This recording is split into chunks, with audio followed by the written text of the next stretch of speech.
بسم اللہ الرحمن الرحیم۔ اداکار انور اقبال بلوچ جو کافی دنوں سے بیمار تھے، آج ان کا انتقال ہو گیا ہے۔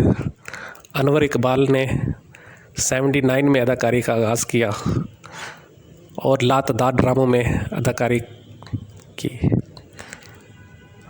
کافی دنوں سے وہ بیمار تھے، آج ہاسپٹل میں ان کا انتقال ہو گیا ہے۔ بعد نماز عشاء بیت المکرم مسجد میں ان کی نماز جنازہ ادا کی جائے گی۔ اللہ تعالیٰ ان کے درجات کو بلند فرمائے